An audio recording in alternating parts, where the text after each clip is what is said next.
Ja, så nærmer vi os et nyt år. Og det er det samme hvert år. Et år er gået, og et nyt år begynder. Det har vi oplevet mange gange, de fleste af os. Det afhænger af, hvor mange fødselsdage vi har haft. På samme måde har vi også skiftet år hvert år. Så er der noget, der hedder, at vi skal se os tilbage. Det gamle år er blevet historie. Det er noget, der har været. Det hedder fortid. Og der skete meget i det gamle år. Noget, som giver gode minder, som vi holder fast i, og som vi med glæde tænker på. Og når vi skriver historier, så er det bedst, at vi skriver en god historie. Så det kan vi have i vores bevidsthed, at min historie skal være en god historie. En historie, som efter tiden vil mindes med glæde. Vi vil gerne have noget godt at se tilbage på, nogle gode oplevelser, så vi kan blive ligesom, når vi skal se tilbage, så er der ikke for mange fortrydelser, og så meget vi kunne have gjort anderledes. Men uanset hvor meget vi ligesom er bevidste, så er det ikke alt, der er gået godt i et menneskes liv. Der er både noget, der er godt, og noget, der er mindre godt. Og noget, vi helst ville have været foruden. Og oplevelser, de kan både være gode oplevelser, og nogle oplevelser, som vi helst ville være foruden.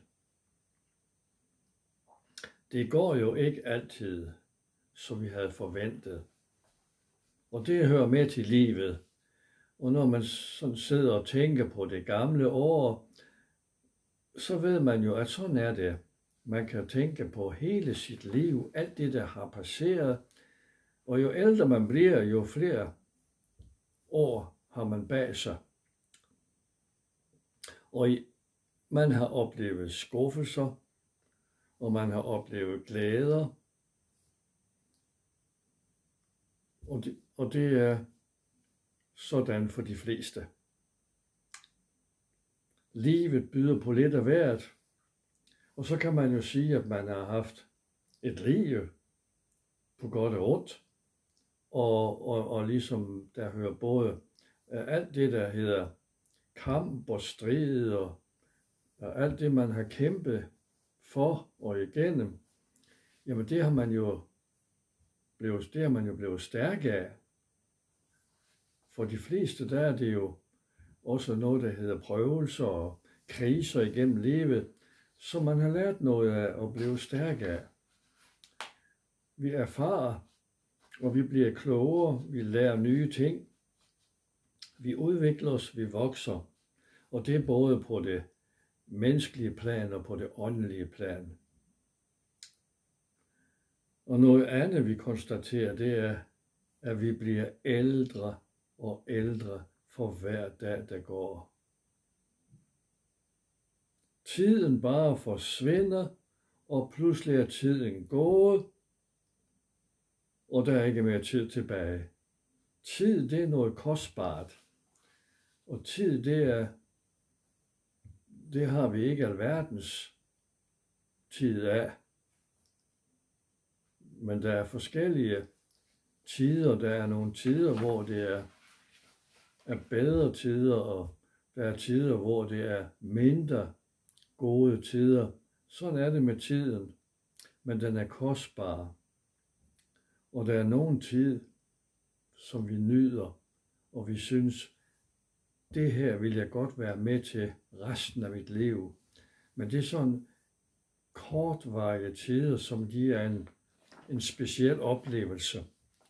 Det er også godt at have med i sit livs bagage.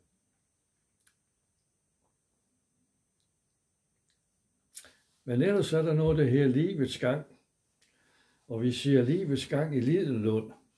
Altså, vi har vores liv, vi skal leve, og vi må tage tingene, som de kommer. Forholde os til det, der kommer på vores vej. Vi er alle i samme båd. Vi har måske også mistet nogle af vores kære i året, der er gået. For det hører også med til livet. Og så har vi desværre også nogle oplevelser, som vi helst ikke vil tale om, og som vi helst ikke vil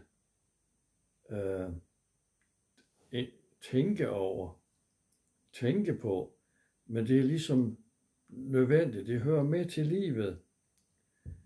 Vi har oplevet misforståelser, fejlfortolkninger af ord og handlinger. Og det er ligesom svært at bevare relationerne mellem alle dem, man gerne vil det godt. Og vi har ikke så meget lyst til at konflikte og uoverensstemmelser og alt sådan noget, men det er svært at undgå, for det hører med til livet. Og der er også så meget, der er uforudset, som pludselig og uventet møder os, som vi slet ikke var forberedt på. Sådan er det. Og jo ældre man bliver, jo mere naturligt er livet på den måde, at man ved, alt er ikke bare lykke og medgang. Der er også modgang, der er også prøvelser i et menneskes liv. Og jeg tror, vi har godt af det, fordi jeg tror, det er for os til at vokse, og det modner os, når vi bliver udsat for modgang og besværligheder. Og når vi ønsker hinanden godt nytår, kan vi da se frem til en ny start? Eller skal vi bare fortsætte i den samme rille, som vi har gjort hidtils? Eller skal vi virkelig opleve noget nyt?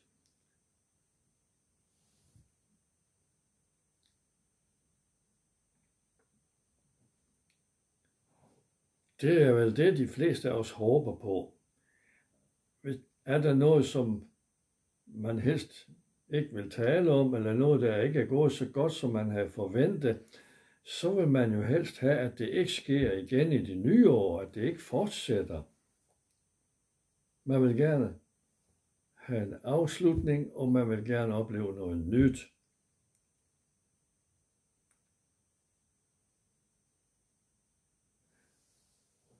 Men der er i hvert fald altid noget godt, man kan tage med sig ind i de nye år.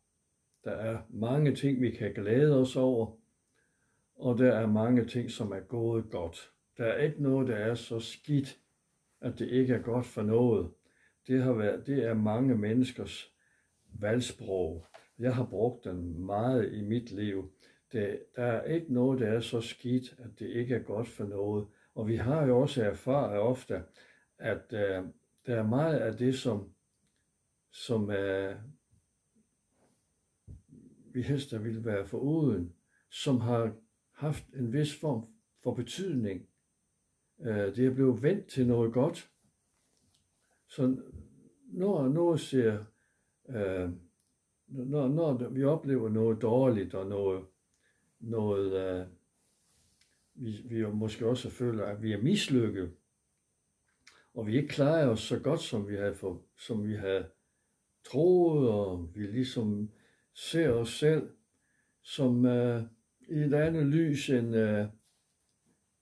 og vi ligesom synes, at det kunne vi godt have gjort bedre, så kan man jo altid, man skal jo være god ved sig selv, så man kan jo altid sige, at der er ikke noget så skidt, det ikke er godt for noget, fordi det giver os måske nye tanker om fremtiden, og det er også det, man siger, at det kan bane vej for noget nyt.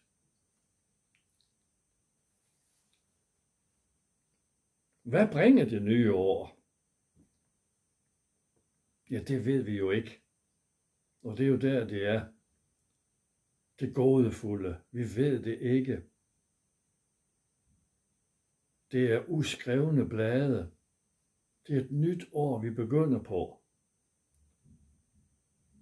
Noget vi ved, det er, at Guds løfter holder gennem alle tider. I Guds ord. Det håber jeg, du har med dig gennem livet. Guds ord. Der står der mange løfter fra Gud. Og de gælder for alle Guds børn. Vi kan stå på løfterne og gå en fremtidig møde med forventning. Jesus, han har jo banet vejen for os. Jesus, som kom til jorden med det ene formål, at redde os.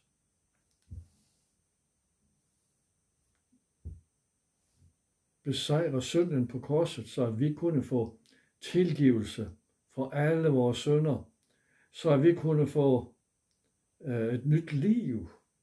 Og kender du ikke Jesus, er du ikke blevet født på ny, forstå evangeliets budskab om, at Jesu blod renser for alt synd, og få del i frelsens gave, så er det en god ting i de gamle år, inden det gamle år rinder ud, og give sit hjerte og sit liv til Jesus. Så man bliver født på nyt, så ved man i hvert fald, der starter noget nyt fra begyndelsen, fra det nye år. Så 2025, det bliver et år, hvor du gik ind i Guds rige og blev et Guds barn. Og når vi er Guds børn, så ved vi godt, at vi er ikke perfekte. Vi er ikke fuldkomne. Vi er det, man kalder for frelste syndere. Så vi er i proces, i en helliggørelsesproces, som gør os mere duelige til at tjene Gud. Vi er disciple af Jesus. Jesus er vores frelser, han er vores herre. Disciplene, Jesu disciple, de kaldte Jesus for deres mester. Og så lærte de gik i Guds skole. De lærte sig at forstå Guds vilje med deres liv. Lærte sig lydighed og villighed, så de kunne tjene Gud. Tjene Gud med glæde. Bliv duelig til al god gerning. Forstå Guds vilje. Meningen med livet.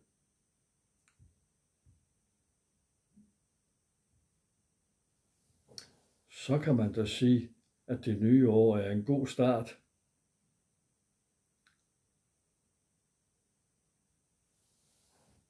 Guds løfter til sine børn, det er noget, der holder gennem alle tider. Det har holdt alle generationer har erfaret, at Guds løfter holder. Vi kan læse noget i Matthæus evangeliet, kapitel 28, og den sidste del. i kapitlet, vers 20, den aller sidste del af verset. Og se, jeg er med jer alle dage indtil verdens ende. Et fantastisk løfte. Det startede med, at Jesus, han stod der sammen med sine disciple, og han har fortalt dem, at der kommer en dag, hvor jeg forlader jer, for der skal jeg hjem til min far i himlen. Og så er det jer, som skal tage over. Så får I opgaven at gå ud i alverden og forkynde evangeliet, fortælle om, hvad jeg har gjort til frelse for alle mennesker. Enhver, som tror, giver han ret til at blive Guds børn. Gud elskede verden så højt, at han gav sin enbårne søn, for den hver, som tror på ham, på Jesus, ikke skal fortabes, men have evigt liv. Det er evangeliet, det var det, Jesus gjorde for menneskeheden. Og så står han der og fortæller sine disciple, en dag, så skal I tage over, og så får I opgaven at forkynde det glade budskab om mig til menneskers frelse.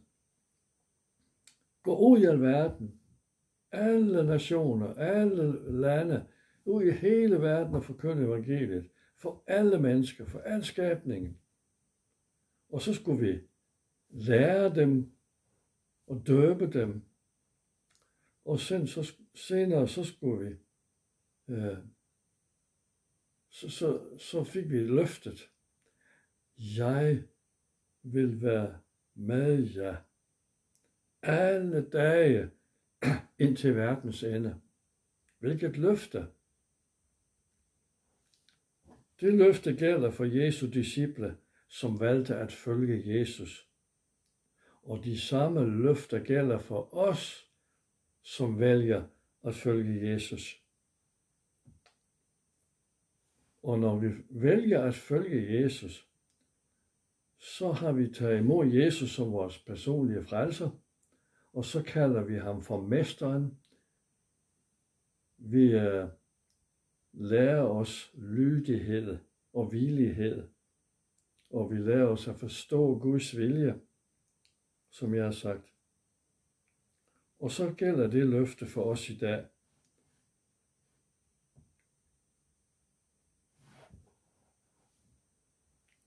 Et andet løfte, vi kan læse i Bibelen, er meget velkendt af Guds børn, og som vi kan bygge på. Og det står i Hebræerbrevet, kapitel 13 og vers 8. Det er et meget kendt vers. Hebræerbrevet, kapitel 13 og vers 8. Jesus Kristus er den samme i går og i dag og til evig tid. Jesus Kristus er den samme i går og i dag og til evig tid. Det vil sige, han var i går, i det fortiden, det er han også i dag og i fremtiden, til evig tid.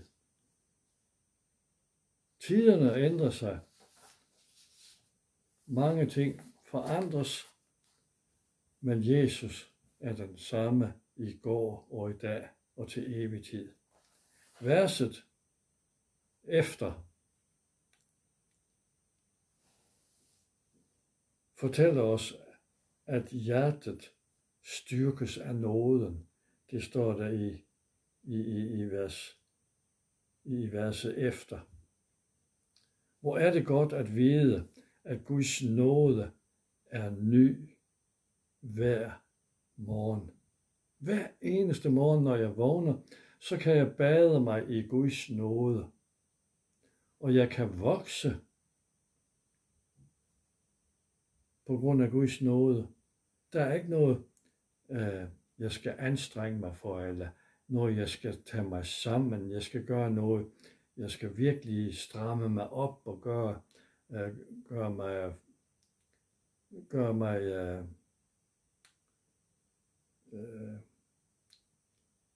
tage mig sammen ganske enkelt.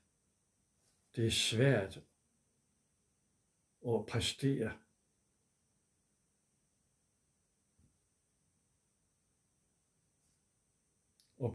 Og komme af med alle sine svagheder. Det er svært at gøre i egen kraft. Og det lykkes som regel aldrig. Det er en nytteløs kamp, og de fleste de indfinder sig med, at sådan som de er, sådan er de nu engang. Og nogle gange så er det destruktivt livsstil. Og nogle gange så hindrer det os i at komme videre. Vi mangler sejr over noget i vores liv. Noget vi er bundet af. Noget som stjæler vores frihed. Og der er det godt at vide, at på grund af nåden, så er det muligt at sejre. Og hver morgen er Guds nåde ny. Har alle de ting, vi har ligesom mislykkes med i dagen før, jamen det lægger vi frem. Og det er ligesom, vi beder om Guds nåde over vores liv. Det betyder faktisk, at vi bliver renset, vi bliver badet i Jesu blod, som renser for al synd. Det bliver vi badet i hver morgen. Hans nåde er ny hver morgen. Hele vores livs fundament bygger på noget. Jeg kommer ingen vegne ved prestige og selvgjort forsøg, lappeløsninger. Jeg kommer ingen vegne. Og man bliver så træt af at kæmpe i egen kraft, så man giver op ganske enkelt, og så indfinder man sig med situationen. Men tænk sig, at vi har den forret som Guds børn, at det er noget, det drejer sig om. Det er noget, det handler om. Så hans nåde er ny hver morgen. Noget, det er et andet. Det betyder også barmhjertighed.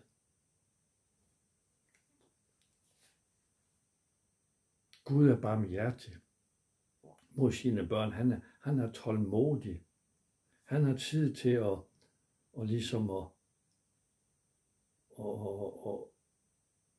hjælpe os med at overvinde, så vi bliver stærke. Alt er noget. Og det, at vi bliver duelige til at tjene Gud, det er også noget. Det er Guds værk i mig. Så hele vores livs fundament er nåden. En disciple af Jesus, han bygger på fundamentet nåde. Hvilken Guds velsignelse, at have nåden med sig over sit liv. Vi kan læse noget i klagesangene i Det Gamle Testamente. Klagesangene kapitel 3 og vers 22 og 23. Klagesangene kapitel 3, vers 22 til 23. Her står det, Herrens troskab er ikke hørt op.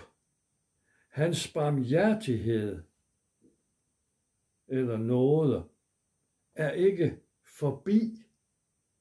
Den er ny hver morgen. Din trofasthed er stor. Nåde, det har noget med Guds trofasthed at gøre. Og trofasthed, det har noget at gøre med tålmodighed. Gud holder fast i os, uanset. Han holder fast i os. Han er trofast. Vi svigter ofte. Vi er mennesker, vi har let ved at svigte, både Gud og hinanden, og vi indimellem så kan vi måske synes, det er helt fortvivlet. Men Gud er trofast, og jeg har ikke mødt nogen mennesker, selv de mest hårdt prøvede, som jeg har haft samtaler med, de har sluttet deres historie med at sige, men Gud har været trofast. Men Gud har været trofast. Alle Guds børn erfarer Guds trofasthed. Og det er alt sammen af nåde. Når vi går ind i det nye år, så kan vi uanset omstændighederne og begivenhederne, om de er gode eller dårlige, vi kan takke Gud for det gamle år, fordi vi kan sige, Gud har været trofast. Han står bag sine løfter. Han er med os hver eneste dag til hver. Han er med os alle dage til verdens ende. Så vi kan se fremad med forventning til, hvad Gud har gemt til os. Hvad Gud har gemt til os af eventyr og uforudsigelige oplevelser. Det, som vi ikke ved, det kan gøre det nye år spændende. Håber, du er nysgerrig på livet. Guds dagsorden for det nye år er os ikke bekendt. Men vi vandrer i forud til rettelagte gerninger, og vi bliver så overrasket den ene gang efter den anden. Det er Guds trofasthed. Alt er noget, men det er så fantastisk, at det er sådan, at Gud svigter ingen. Gud svigter ikke sine børn. Han er der i al sin fuldkommenhed, i al sin hellighed. Så er Gud vores far og han bryder sig om os. Og vi kan lægge alt i hans hænder, og så kan vi erfare, at vi bliver beskyttet, vi bliver bevaret og beskyttet fra alt ondt. Jeg beder tit den bøn om at blive bevaret, om at blive beskyttet, fordi jeg nogle gange har følt, at det var i fare. Selv i vores fredelige land kan man nogle gange føle sig utryg, når man bevæger sig rundt ude i samfundet. Så kan man bede Gud om at blive beskyttet og bevaret. Man vil også gerne bevare sin tro, og man vil gerne have en stærk, fast tro.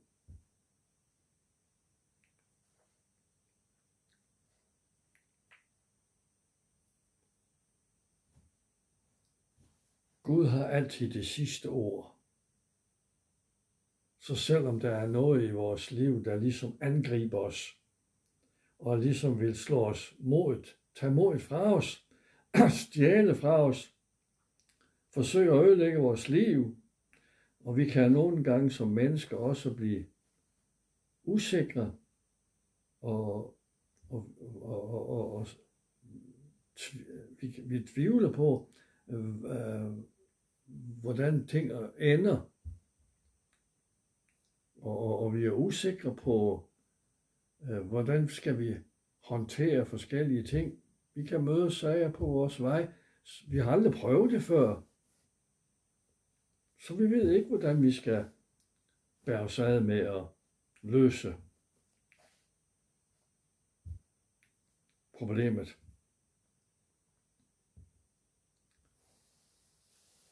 Og det kan komme ind i relationer, og vi kan opleve ting og sager, som gør os tvivlrådige.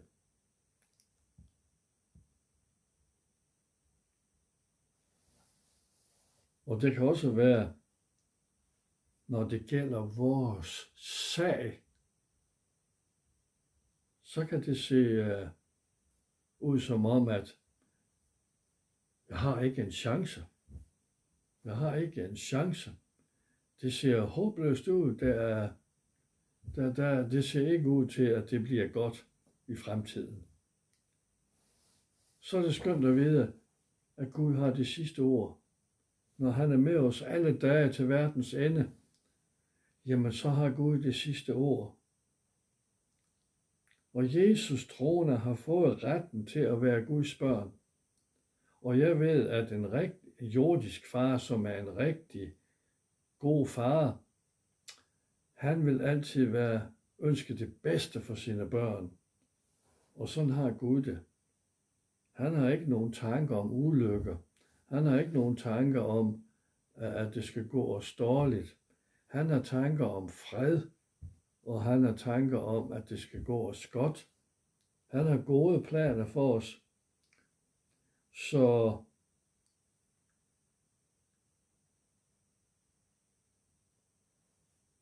det er da en god ting at vide. Hvilket privilegium at have med i vores tanker, når vi vandrer ud af det gamle år. Have Guds løfter med os, som gælder også ind i de nye år. Vi vender os, og så ser vi ind i de nye år, som Gud har lagt til rette for os at vandre ind i. Der skal vi ikke se os tilbage, for den tid, der har været, det var fortiden. Nu ser vi fremad mod noget nyt. Så fortiden, historien, det er noget, der giver os erfaring. Det er noget, vi kan tale om som oplevelser. Og så kommer der noget nyt, som vi ikke ved noget om. Det kan være spændende at gå ind i et nyt år, for man ved ikke, hvad det nye år bringer. Og vi lægger alt i Guds hænder, også det, som gør os, kan ligesom få os til at tænke alvorligt på tingene, fordi vi ved, at verden er ikke altid så behagelig. Og i verden foregår der mange ting, også fordi hele verden er i den ondes vold. Så der er ondskab, og der er ting og sager, vi kan blive udsatte for, som vi ikke har forudset. Så derfor kan vi også gå ind i de nye år med sådan nogle tanker. Og det er jo sådan en sund vurdering af, hvor står jeg, og hvordan er min fremtid, hvordan kommer den til at se ud? Hvordan skal jeg sno mig? Hvordan skal jeg opføre mig? Hvordan skal jeg takle tingene? Så er det skønt at have trygheden i Gud og lægge alt i hans hænder, også det, som kan gøre os tvivlrådige. Vi udvandrer af det gamle år, og vi vender os og ser ind i det nye år, som Gud har lagt til rette for os at vandre ind i. Og så søger vi Guds vejledning og hjælp, så vi er ledt af Helligånden gennem livet, også ind i de nye år. Vi beder for det nye år. Vi beder for hinanden. Og det handler om navnet Jesus. At han ligesom kommer i fokus. Uden Jesus, der var vi fortabte syndere. Men vi har Jesus i vores liv. Han går med os, og vi er i forventning til, hvad skal der ske i det nye år. Det er fundamentet, som bærer os ind i fremtiden. Vi lægger vores liv i Guds hænder, og vi er fortrøstningsfulde. Frygt ikke, står der i Bibelen, for hver eneste dag, vi lever. For det næste år, 365 dage, der står der frygt ikke for hver eneste dag ind i det nye år. Og så kan vi kun gøre det her til afslutning. Vi kan sige godt nytår med tak til Gud og velsignelse til os alle.